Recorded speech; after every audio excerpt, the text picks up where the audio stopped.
Sic vis pacem parabellum. Jika kau menghendaki damai, bersiaplah untuk perang.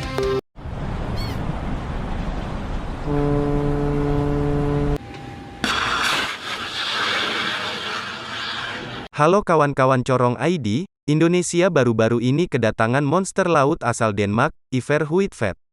Untuk mengisi celah kekurangan kapal perang anti-air warfare alias anti-serangan udara, TNI AL mentargetkan Iver Huitfeldt dari Denmark sebagai payung udara Indonesia di laut.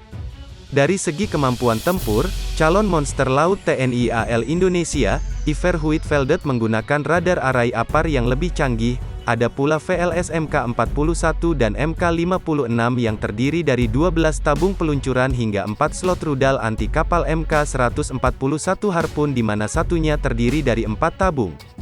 Jumlah VLS Iver Huitfeldt yang banyak wajar karena perannya sebagai anti serangan udara memang sebagai pertahanan akan serangan udara. Dilansir zonajakarta.com dari janes.com, disebutkan bahwa Marine Teknik dan FIGES justru membantu lebih lanjut terkait kontrak PT PAL dengan kontrak TNI AL. Adapun penandatanganan kontrak kapal jenis Iver Huitfeldt, dilaksanakan sekitar April tahun 2021 lalu. Perlu kawan-kawan ketahui, terkait produsen kapal raksasa Iver Huitfeldt, bahwa kapal tersebut dibuat oleh perusahaan peralatan militer asal Denmark.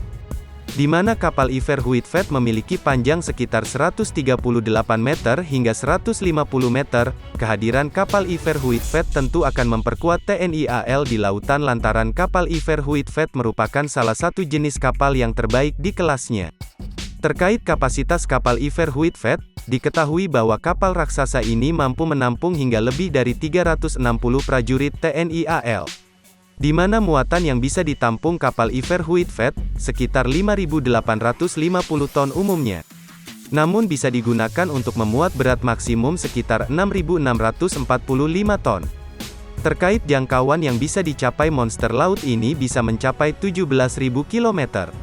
Oleh sebab itu monster ini sangat pas jika digunakan oleh TNI AL. Lantaran kapal Iver Huitfeldt mampu mengarungi lautan Indonesia dari Sabang sampai Merauke tanpa berhenti. Adapun terkait persenjataan yang berada di kapal Iver Huitfeldt ini meliputi 1. Misil SM-2 dengan jangkauan 150 km.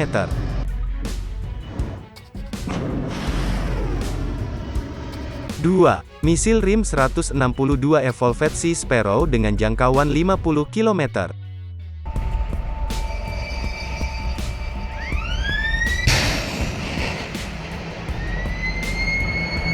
3. Otto Melara 76 mm dan 35 mm Oerlikon Millennium Close-in Weapon System.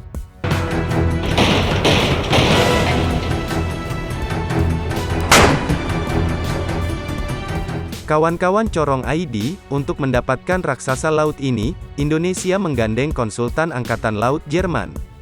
Tak hanya itu, pemerintah juga menggandeng MTG Marine Teknik dan perusahaan teknik asal Turki yakni FIGES. Hal ini diperlukan pemerintah Indonesia untuk bisa menyesuaikan desain kapal raksasa Iver Huitfeldt dengan TNI AL. Namun langkah berani baru saja diambil Indonesia untuk memperkuat armada tempur TNI AL.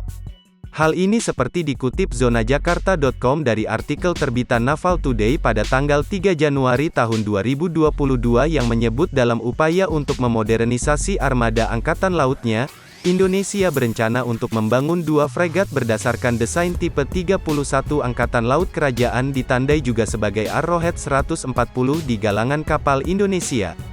Kawan-kawan Corong ID, nampaknya keseriusan pemerintah untuk menambah kekuatan tempurnya semakin temui titik terang, dan semoga saja dengan tambahan monster laut yang satu ini, peringkat militer Indonesia yang baru-baru ini dinobatkan di peringkat 15, di tahun 2023 bisa masuk di 10 besar militer terkuat di dunia. Mengalahkan beberapa negara yang selama ini ada di 15 besar dunia. Bagaimana kawan-kawan sekalian, apakah target ini bisa direalisasikan? Silahkan kalian berbagi pendapat di dinding komentar. Terima kasih sudah simak video ini sampai akhir. Dan sampai jumpa lagi.